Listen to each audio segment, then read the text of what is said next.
This week on Previews World Weekly, Anna Mia joins us to talk about Birds of Prey, scream about Superman vs. Thor, and try to sort out Riverdale. It's all happening this week on Previews World Weekly.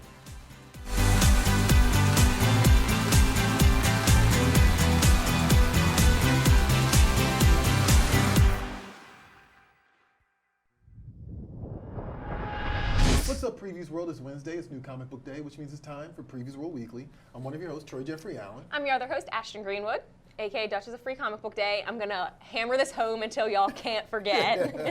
It's coming up May 2nd at your local comic book shop. Can we get a bottom third that says Dutch is a Free Comic Book Day every time Ashton? Okay. And of course, we're hanging out here with Anna Mia, hey guys. Host of the panel.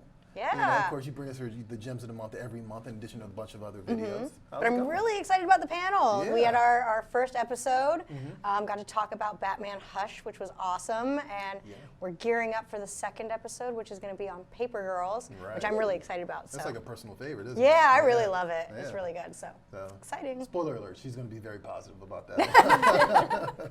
So, we've had an ongoing debate here on the show, right? And I have to ask you this. It's a hard-hitting moment on the show because we ask hard-hitting questions, right? Always. Are you anti-robot or pro-robot? See, my lazy side of me is like, I want robots because I always want things to be easier for me. Valid. But then I think it's Daniel Wilson wrote a book called Robopocalypse. Sounds And it's right. all about like the robot apocalypse. Yeah. And there's like things about it that you don't think about, like your Roomba could come after you. Or, you know, Oh my God, imagine getting sucked up by a Roomba. Right. or it's like cars that have like all the computers in it. You can that's hijack them, terrifying. and they were like running cars with people into like lakes and stuff, and like, Yeah. and I'm like, see, this is why Yep. no. So You ever want to be freaked out? Watch the, I think it's Uber? No, it's Tesla. There's like dash cam footage of like literally like bicycles getting hit by like their like self-driving cars and all those stuff. Also, actually someone reminded me about this weekend. I think it's like the last Fast and the Furious movie. There's like this terrifying bit in New York where like all the cars just come on, like in the dealerships across like the city. And they Yeah, just start see? racing down the street. that's what would happen. So like, I'm like, awesome. yes, but no. Right, exactly. There's always a caveat. I've seen The Matrix. I know Right, how that ends. exactly. It doesn't go well for us. This is a warning to humanity. And like, look at us now. Right. Actually, I also want to bring this up. You had put me on to something about Puxatawny Phil this week. Can you like tell people about this? I can, because Yeah. I'm mad.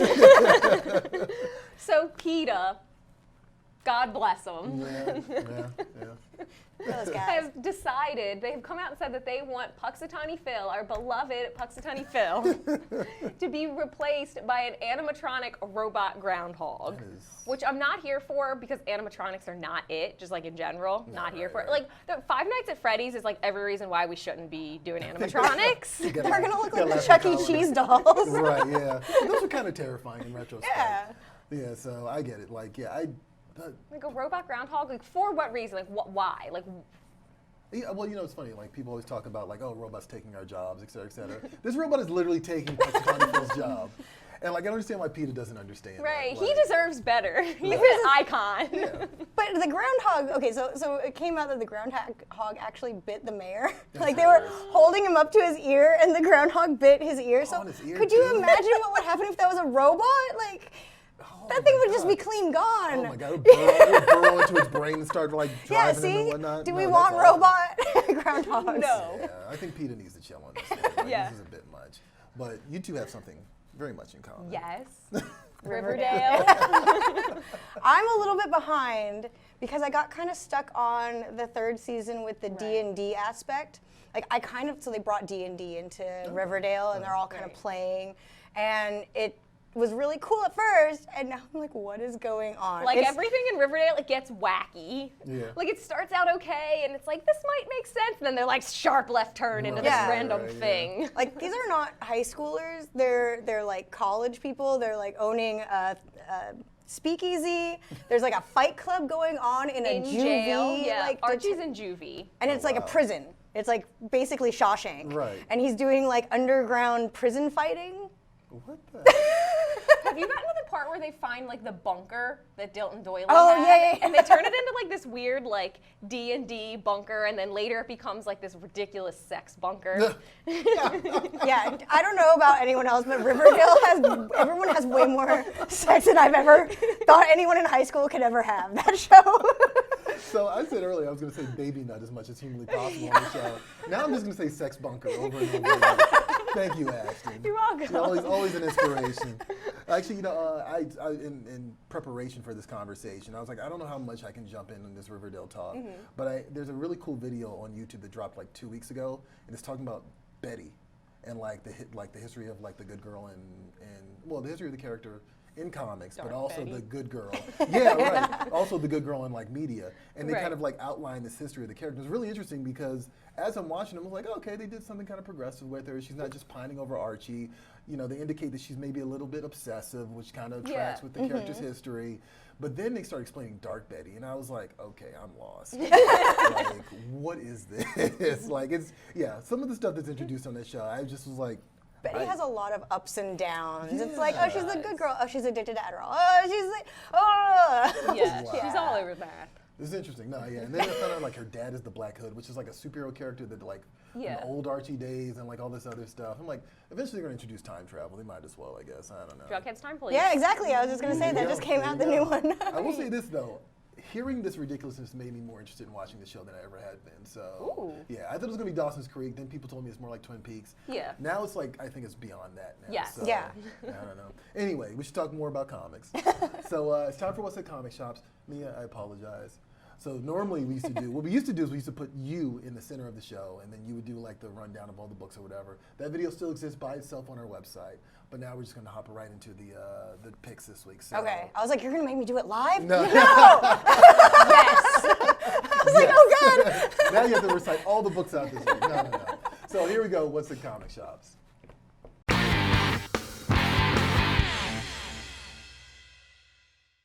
So there's tons of great books coming to comic shops this week, and as always, you can go to PREVIEWSworld.com/new releases to see the complete list of everything coming out. But we're gonna highlight some of our faves. So Troy. Big surprise. You know, actually, I'm gonna push back against this because you always say like, I'm gonna do X-Men. I don't always do X-Men. It just so happens that since you started hosting, I've been doing a lot of X-Men. Okay. Oh, okay. All right. But my pick is X-Men Fantastic Four. So this is one of my favorite ongoing dramas. You know, of course, the Marvel Universe is expanding universe. All things relate to each other, et cetera, right? And this is one of my favorite ongoing dramas in comics, probably since Onslaught, which is what are the X-Men going to do about the Fantastic Four's kid, Franklin Richards? Eventually, is he going to join the X-Men? He's a mutant. Like, he's a mutant kid. Right. And so is he going to, like, join the X-Men eventually? Like, is he all-powerful and become some sort of supervillain? It's an ongoing thing in the book. And this particular book addresses that, which is actually pretty interesting. At least it's promising to address that. It's Chip Zdarsky, it's Terry Dodson, so it's got a killer team, like just a really good combination of artist and writer. Yeah. And yeah, like Hickman laid out early on in his House of X, Powers of X run that, you know, the X-Men are becoming isolationists, and like now the X-Men are just like, I can't say that, but the X-Men are basically, you know, they're throwing their weight around. There you go. I was going to say something else for a second there. But like at this point, they kind of promised the Fantastic Four that eventually when their son gets some common sense, they're going to come for him. Because they are laying claim to all mutants in the MU. Oh, damn. So like, yeah, this is a nice aggression, like nice little conflict between two super teams, like in a good way, not a manufactured way, but just Right. sort of like a natural progression of something that really has been going on for, God, I want to say since the 80s probably. Yeah. So yeah, there you go. Like Fantastic Four, X-Men. Know a lot of people looking forward to it. What are you looking forward to this week, Ashton? I'm looking forward to The Man Who Effed Up Time, which is a funny title, but it's from Aftershock. It's also a new #1, so it's a great starting place, obviously. But I like the way that Aftershock tells their stories, and I really liked Animosity, although I'm a little behind. I feel like I say that every week, but it's because I'm too busy reading Dune, which is like a 600-page book. Fair enough. Right. But like the way they approach Animosity and Relay, which was also a free comic book day book 2 years ago, guys. But their whole Read Dangerously thing, they have an interesting take on the way they approach things. And so their Man Who Effed Up Time is basically a lab worker has access to high-tech prototype time traveling machine. And so basically he's encouraged to go back in time and correct the mistakes of history. Oh, you know, I remember reading this. Yeah, I remember reading the solicit for this. Yeah. Which already seems like a bad idea, because it's like if you don't have those mistakes, then it's like you're going to mess up the entire space-time continuum by doing that. Because if you don't have, like, you know, whatever, the war between the, what is it in 300? Who are they fighting? Oh, the Spartans and the Greeks and the Persians. Persians, Yeah. So if you don't have that, like if you don't have the Holocaust, like you can't go back and just rewrite history because now you have like a different outcome. Right. But he's gonna do it, and it's gonna go horribly wrong. And of course it is, because it's not a time travel story if it doesn't go horribly wrong. Right. And I really like the cover A for this because, like I said off camera, it's got a lot of different figures from history just kind of standing around the time machine, and it reminds me of Bill and Ted's Excellent Adventure because that goes so well too. That's perfect. No, I love that. Actually, like I really like their Reading Dangerously campaign in general. I just think that's a fun, cool, like way to present comics to people. It's like, oh, this is dangerous. You can't get this on TV or film or whatever, So, what about you, Mia? Since you're joining us this week, you got to make a pick. What are you looking forward to? Normally, I would pick Buffy because I'm like a huge Buffy fan. But I wanted to pick something I had actually never heard of and like sounded interesting to try. So I was looking at Crowded. I believe it's by Image. And the premise of it is it's in the future, and they have like crowd-funded like a Kickstarter to hire assassins. Awesome. And so this girl realizes that, and like a hit's been taken out on her, and like every single assassin is coming after her for some reason. And so she hires like the worst protection agency to help her. And I'm like, okay, this just sounds zany and crazy, and I kind of want to read it. And I think the issue 11 is coming out, so I'm gonna go hop in there and see if I can't grab like the first 10 and catch up on it. Yeah. We're actually talking off camera about social scores. Yeah. And, like, this is actually kind of a fascinating take on that, actually. I think it got option for a movie too. It sounds like a movie. I think it did because when Leona was in here, we were saying that I'm pretty sure Rebel Wilson's playing the lead. Oh, that would be fun. Actually, that would be fun. That sounds like we could. Actually, that'd be hilarious. Like her trying to dodge like assassins with like someone who's a horrible protector. I can see that being really good, actually. So big ticket items this week. I'll go first. So I'm just going to be over here yelling for the next 5 minutes. Predetermined. So Predator 3, Hunters #1, which is very difficult to say for some reason. You nailed it. But we were actually we were just saying this. Comics do things differently. Comics can do things better. Here's a perfect example of that, I think, because look, I love the first Predator movie, but I do not love any of the other Predator movies that came after. And I think that Predator 2 is okay, but like. This one, the Dark Horse line of Predator books has been going on since 1987. Like, they have been on a solid track of just telling really great stories within the universe, better than the movies have. And so this one is a story that's kind of spinning off of an idea that was introduced in the very first Predator comic. It's about a drug runner. He's running with the cartel, or he was running with the cartel, and now he's joined up with a bunch of hunters who hunt predators because now these guys are fully aware of them. They've encountered them in some way, shape, or form during their travels, and like. Now the predator is being hunted. The predator becomes the prey. So yeah, it's Chris Warner who's done a bunch of Predator books. It's a fun one. Like I don't get it's that cat and mouse thing. You never get tired of that. Like it's also always a fun thing to read or watch or whatever. So yeah, Predator 3, Hunters #1 from Dark Horse Comics. What other big ticket items should people look forward to this week? Darth Vader #1 from Marvel. I'm so excited about this. I really am. So basically, it picks off directly after Darth and Luke battle in Cloud City, and he cuts Luke's hand off, and Luke falls down the pit to the bottom of Cloud City. And so it follows Darth Vader's he basically spins off the rails after this, and he can't fathom that Luke wouldn't want to join him to rule the dark side and be with him. And so he's kind of grappling with him refusing to do that and goes down this path of revenge and spirals out of control. And the preview pages, guys, if you get a second, please get on PREVIEWSworld and look at the preview pages. They are insane. And it's Darth Vader. He goes back to Tatooine, and he's basically confronting the different elements of his past, and he sees his younger self and his mother, and he sees Padme and Yoda and Luke and all of these things that basically culminated in him becoming Darth Vader. And I'm so excited about this because you don't ever really get a sense of where Darth Vader is emotionally, other than like he gets upset about Padme dying, but that's like 5 seconds after he becomes Darth Vader, so he's not really cemented in the dark side yet, and then you don't see it again until he has to save Luke from the Emperor. So it's a great chance to explore where he's existing emotionally. And they do a good job of that I thought, with Kylo Ren in the sequel trilogy. So it'll be a really good opportunity to explore that same thing here. No, I think it's a valid point. Like, I think the Kylo Ren thing, I'm always on the fence about it, but like the Kylo Ren thing, I think they did explore, like, this is what happens when the dark side, someone who's emotionally unstable, Right. embraces the dark side. Like, you know, they're just like a little off. I'm just saying. That's a good point, though, and I'm not going to like drag this out No, it's because okay. Darth Vader's very convicted in the fact that he is on the dark side, and he's given in to the hate and the fear and the anger, and he is in that, like committed to that. But Kylo Ren's not so much. He's always teetering on this edge of that. Right. Yeah. And I think they did an interesting job of depicting that, I guess. Like, we're going to turn this into a Star Wars. But he's like, Right. I love the, okay, yes or no. No, yes or no. Just, okay, sure, fine. So I have acknowledged what you said. Agree to disagree. that's a nice neutral position. I've heard you get very passionate about Star Wars. I'm not going to push the issue. So, actually, I want to show you guys real quick a clip from a Walt and Louise Simonson interview that is currently on our YouTube, on our PREVIEWSworld.com. This was a lot of fun. I'll talk about it a little bit later, but after we come back. But check this clip out, and then we'll explain to you where you can watch it and why you should watch it. I was working with Archie on Manhunter, which was the first series I ever did for anything, for any comics. I began doing that 6 months into my career.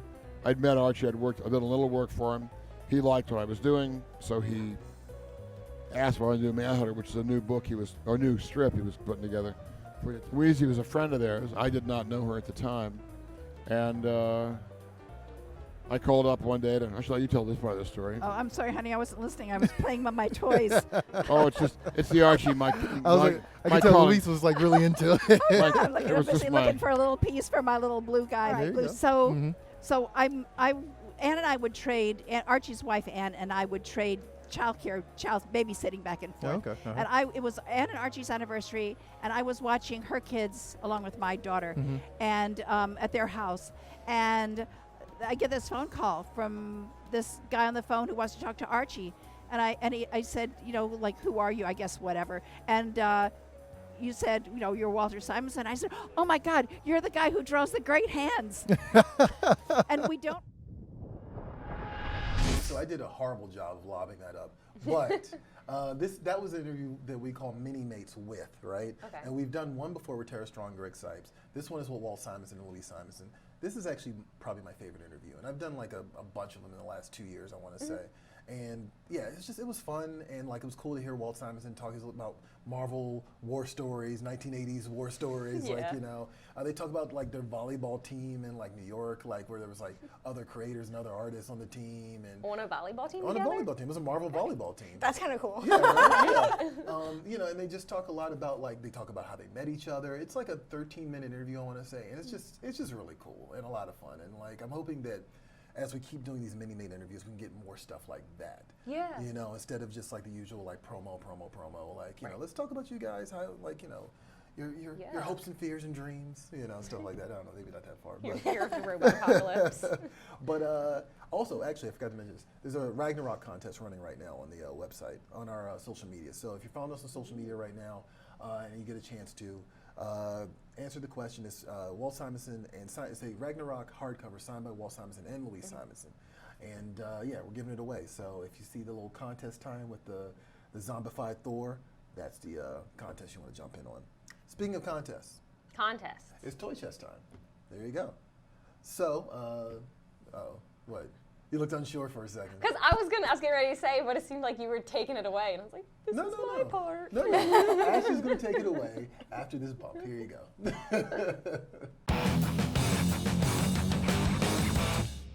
Okay, so we're giving away a Birds of Prey prize pack. It's a Funko Pop and a trade paperback. So all you have to do is comment below wherever you're watching, Facebook or YouTube, and let us know, will you be planning to see the Birds of Prey movie this weekend? And that's it. Yeah. Keep it simple. We'll be picking our winners next week, so you'll have until Wednesday to comment, and then we'll just pick one at random and give you a prize because we like you. There you go. Yeah. Because we like you. Because you make smart comments. There you go. Actually, was there a Birds of Prey trailer during the Super Bowl? I don't think there was, but there've been a lot of they've been promoting it a lot, and there's been a lot of leaked scenes and stuff online, which have really actually gotten me into wanting to see it. So you will be seeing it? Yeah, I actually really want, just because. So what got me into it was there's a clip where all the girls are fighting, and Harley Quinn rolls over and gives Huntress her hair tie. while she's fighting because her hair is just like in her face. I'm like, this is amazing because this is what would happen. Like as a female fighter, you want your hair back. You can't fight when it's all in your face. I'm like, yes. Thank you for putting that into a movie. Realism. The first trailer I saw, I was like, and then the second one, I think, which was like it was like about maybe a month ago. Actually, it was kind of like, okay, yeah, maybe this will work. Maybe I should point out actually that we currently have a Know Your Heroes Birds of Prey video up right now. Natasha hosted it, where she just talks about 4 of the fan favorite stories that are available right now at your local comic shop. So like, yeah, there's some cool ones like some stuff by Gail Simone and some stuff by Chuck Dixon. Also, I have to point this out real quick. I don't know. Should I do it right here, Kyle? Is that what we're doing? Okay. This is a previous exclusive Iron Man pop. It's actually called I Am Iron Man pop. And so this is coming May 13th. And so I know a lot of people have not seen actual images of this yet, but this is like the closest you're going to get. We'll probably do a little 360 of it soon too. But it glows in the dark, and I know a lot of people are excited for it. I think it's about $10, and I just want to show it to you guys for the first time because it is coming to a local comic shop soon. Then to my collection. That's true. Oh, yeah. Actually, I saw that. Was it yesterday you posted a picture of like it's like half, like, no, it's like the entire room wall. Yeah. It's Funko Pops. Yeah. I have like over 450. So I took a picture where I put them all up against a wall, and they're actually like stacked out from the wall because I couldn't get them all, and they're up taller than me. Right. And I just remember my husband walked in and he's like, all right, we have a problem. And I was like, I never should have showed you them all out. Now you know. Because when there was space around the house, he didn't know how many I had. But then when they're all in one spot, you're like, okay, I need some Funko Anonymous. I mean, hey, look, those are your geek credentials. Anytime anybody challenges you, be like, look at this picture. Yeah, exactly. Tell me I'm not about this life. So, new segment time. Yes. Last week we were talking about Secret Crisis. We were. And so we decided to revisit this subject a little bit, like not necessarily Secret Crisis, but the heart of Secret Crisis, which is Superman versus Thor. So here we go, a new segment that we call What If? Okay, so we asked you guys over the weekend, what if Thor took on Superman? Who would win? And we got a lot of responses. This was actually very divisive. Yeah, it was. J. Lopez said, Superman is vulnerable to magic, so unless he can get that hammer, he can surely pick it up. I think he can too. I see Thor beating him. Okay, all right. Ilya Schroeder said, Superman, he cannot die. All he does is turn into energy. You know, I'm going to give him that because they did that in All-Star Superman. So yes, okay, fair enough. Okay. Jason Tan, he really thought this one through. He says, depends on the battlefield because Thor can't breathe in space, and without a yellow sun, Superman doesn't have his powers. We're assuming they're fighting on Earth. Fighting with raw strength, Superman wins. However, Superman has a weakness against magic, which Thor has. Hello? Put a sock in it, Troy, we're not done yet. Court is out of order. And then he finishes with saying, still, Superman has more than one ability and is definitely faster than the God of Thunder. In the end, I would say Superman would win. We like Jason. Oberdorfer Honeycutt said, this is stupid. They're both good guys. Why would they fight? To see who picks up the bar tab. Yes. Valid question. Sure. That's a good reason. And then Michael Seikow dropped this very impressive photo. All right, look. Can I go now? Am I allowed to talk? This is all right. First of all, this turned into a screaming contest. Back at the office, other people from other departments got involved. It was like a whole thing. You're lucky I didn't pull in Alan or Marty because this would have gone in a different direction entirely, or Andy for that matter. Oh no. Look. Look. Actually, Kyle, can you actually no? Actually, firstly, the guy who was sitting there. I'm sorry, I'm jumping around. The guy who was who said like, why would they fight each other? Yeah. Because it's fun. Like, Yeah, that was like when Michelle was like, they're both fake. I'm like, we know Michelle. We know. And then like Eric did the same thing. It's Yeah. like it doesn't matter. It's all made up. I'm like, that's not the point here. Right. The point here is to fight. I mean, there could have been red kryptonite involved. We don't know. It could have been Like, like, we- it could you know. be evil Superman. Exactly. It could be like, yeah, you don't know. Anyway, I want to present Exhibit A. Oh. Kyle, cue it, please. What is this? Extra evidence. This is bullshit. James, coming up. First of all, I am very upset with this. Okay, so all right, I want to preface this by saying Thor and Superman have fought already. Like, this did happen in the comics, so it's not really a what if, but with Secret Crisis coming around, it's a possibility that it will happen again, and maybe it'll happen correctly this time. Because in JLA Avengers, Kurt Busiek has Thor swinging his hammer at Superman. Sorry, and Superman like just literally grabs it and just throws it, and with it, Thor as well. Of course he And does, because he's Superman. That's garbage. You're garbage. You just call me garbage? Yes. That's awful. Look, okay, here's my argument, right? Okay. Here's my argument, because I thought about this last night, because after all the yelling, I was like, I got to come back with something here. And this is so solid. You can jump in here anytime. I'm sorry. So, look, Superman's not worthy. Why is he not worthy? I'll tell you exactly why. Because he lies to everybody about his secret identity. And on top of that, he makes up fake news through his secret identity. That means he's not worthy. He's a liar. He is a liar. He fabricates truths. He lies to family and friends. But doesn't Superman represent all of the good in us? That's why he was made during Depression era America to represent the good in us. I guess He's so. probably like the most worthy out of like every superhero. But there's a flaw. He's the good in his boy. character. I'm just saying, if Captain America cannot lift the hammer, But Captain America can lift ultimately he did. But if Captain America can't lift the hammer, I'm not saying that Superman just default can lift the hammer. Also, the magic thing. Like, I'm not all caught up in all the current situations with Superman. They've relaunched him like since New 52 and Rebirth, all this other stuff. But in the 80s, they made it very clear, way back in the 80s, they made it very clear that Superman is susceptible to magic. And Thor is magic. And you and Carrie were trying to fight me on this, but he is magic. And I will still fight you on this, because here's my big old question. I'll concede that the hammer's magic, but we've already established that Superman can pick up the hammer, so that's neither here nor there. If in fact Thor is magic, what is he doing to Superman that's like he's just magic, he just shows up and he's magic and he's like, woo, and Superman like dies? Like, what? Yes, that's exactly what happens. What magic is he putting out that defeats Superman? Exactly. Other than just his existence. Like, his existence beats Superman. He just exists. First of all, the hammer's enchanted. So the hammer is definitely magic. Right, I'm not going to fight you on that. So if he swung his hammer at Superman without Superman realizing it was coming, yeah, he clocked Superman. Superman would be knocked out. It's magic. He's gonna die though. That's the thing. I Like, don't I know feel if he like would die. the only way you could like really defeat Superman, like you'd have to like kryptonite that like the hammer, or Yeah, like the hammer. kryptonite like Give it a kryptonite handle. yeah, the like lightning bolt with some kryptonite in it. I don't know. You'd have to like infuse that somehow. Right. But it's like Thor can die. Well, actually, see, this was another conversation we had, because someone brought up actually the energy thing from All-Star Superman. But here's the thing. We've seen in comics, and I think they'd probably do this in movies too, Ragnarok is a reoccurring thing. So technically Right. Thor doesn't die. He's just reincarnated over and over and over and over and over again. So, But isn't everyone in comics? well, yeah, there is that too. First of all, death is a lie in comics. Yes, this is true. But I'm just saying, I'm sorry. So which side of this do you come on? It sounds like Superman. I'm on Superman because I just feel like he has so many more advantages. I feel like even with the magic thing, like you really just can't completely win it over on him. And the fact that, Thor can die, like that is, he's not defenseless. And probably like easier ways. I mean, come on, Loki got choked out. No, this is true. Loki did get choked out. That's very true. Like if Loki can die from that, I feel like Thor.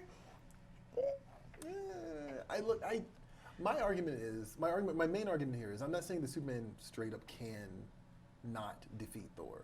My argument is that people are acting like it's going to be a blowout, and I'm like, I don't think that's the case. Thor's going to give him a run for his money. I agree, yeah, and I think Carrie and I definitely gave you that impression because you asked us and we both immediately were like Superman without even thinking about it. Right.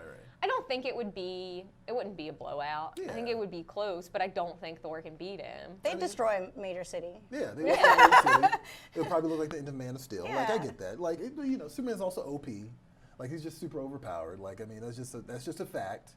But I'm just like, I just don't think that Thor is just going to be like, take one hit and then he's like down. Like, everybody's acting like as though it's just a matter of fact. Oh, Superman's going to beat Thor. No. With a super Laser punch. eyes, all right? Laser eyes. Laser eyes. if we're going to get into the nitty gritty of this, I think Thor can defend himself against laser eyes. I don't think Thor is going to be hurt With his by magic. with his magic. He's enchanted. Like all of Asgard and like the 9 realms. It's all magic. That's all it is. And we got into a whole thing about Cosmic energy. and like all this other stuff.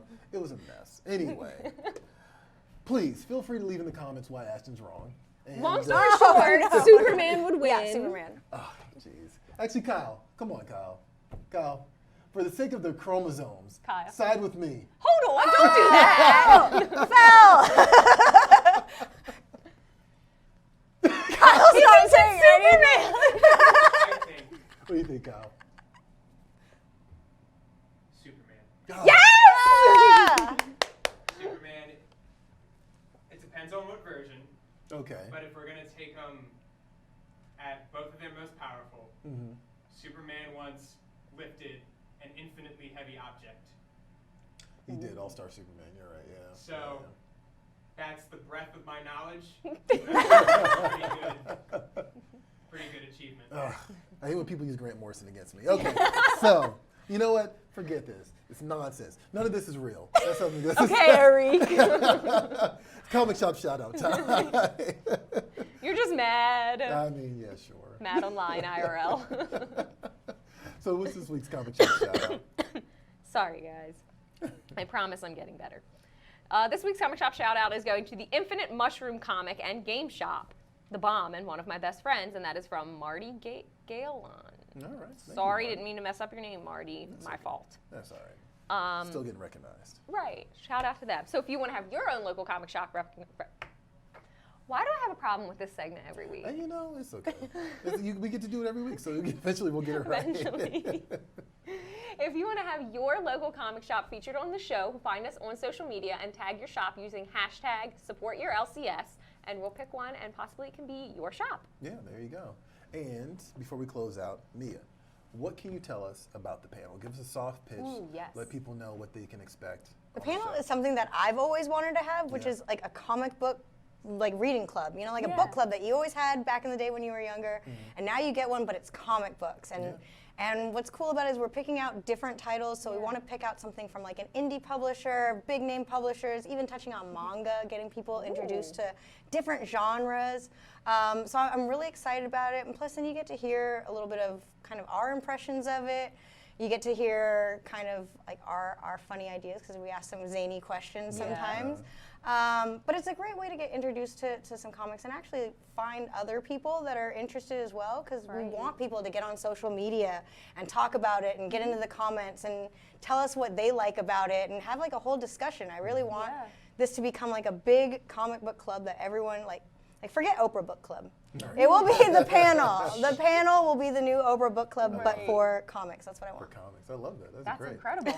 And so the next episode is going to be Paper Girls. Yep, Paper And Girls. that's featuring, I guess we can say this now, it's you, Carrie, it's Maki Roll, and actually it's Kyle. And Kyle. There you go. So that's going to be dropping later in February. And if you haven't had a chance, check out the Batman Hush episode, which is up on YouTube right now.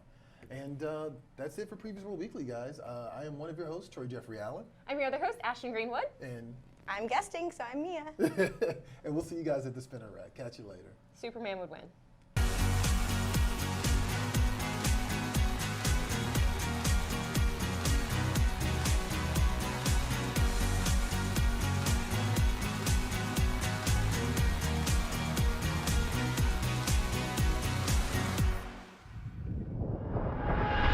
Watching Previews World Weekly. If you like the show, make sure to hit that subscribe button so you don't miss out on any future episodes.